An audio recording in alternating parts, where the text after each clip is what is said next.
Okay, here we go. We're going to be doing number 14 together. They want the pH at the equivalence point. So we went and solved for that amount of volume here before for our V1 for equivalence point. Let's go ahead and put that in our added line, 50 milliliters. So my initial number changes. I start with 10 millimoles of weak acid, and then I'm going to have 10 millimoles of base added. That makes sense because at my equivalence point I should have the equal amount of moles of my acid to base. So here I have nothing. Equal amounts of moles of acid to base. Well, how much solution do I have right here? I got 90 milliliters. Let's figure out how strong that is. Let's figure out its molarity. I want millimoles over milliliters. I'm going to use 10 millimoles because that's how much I used to get here, over 90 milliliters. That should equal 0.111 molarity of base.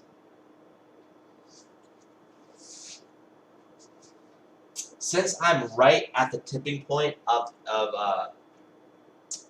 the equivalence point, we're going to be assuming we're going to be crossing over that line, and we're going to be talking about base now. So right now we have 0.111 molar base because we have a stronger base than we do acid.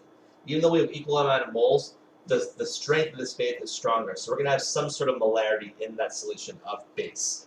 So if we want to do that, we need to figure out what our pH is. Well, we're talking about pOH, right? In order to find our pH, we can't go straight here. We need to find what our OH concentration is. What our OH concentration is to begin with. Then we're going to use our Kb times the base we found.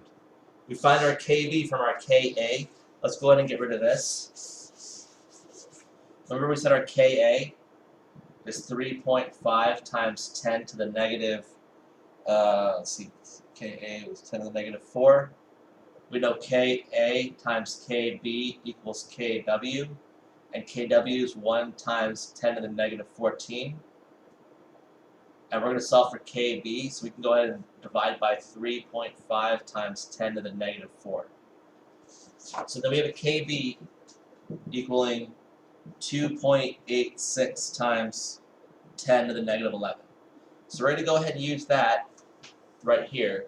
We're going to use this right here. We're going to have an OH concentration to the square root of that. We're going to have an OH concentration of 1.78 times 10 to the negative 6. Now that we have that, we can go ahead and use this equation. pOH equals negative log of our OH concentration. 1.78 times 10 to the negative 11. I'm sorry, 10 to the negative 6. pOH equals 5.78. pH equals 14 minus pOH.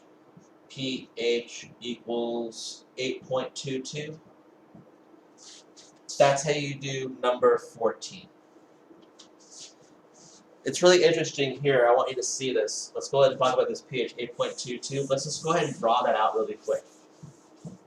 Remember we said with our strong acid, strong base, we're going to have 1, and we're going to have 14, and we're starting here, we're starting here, we're going to have a tug of war.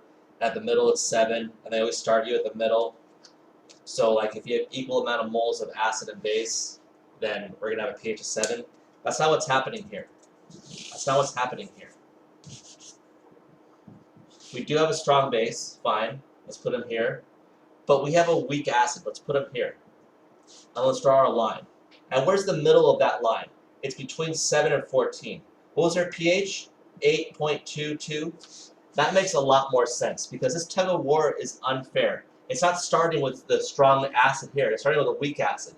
The strong base is going to pull the midpoint of this towards itself.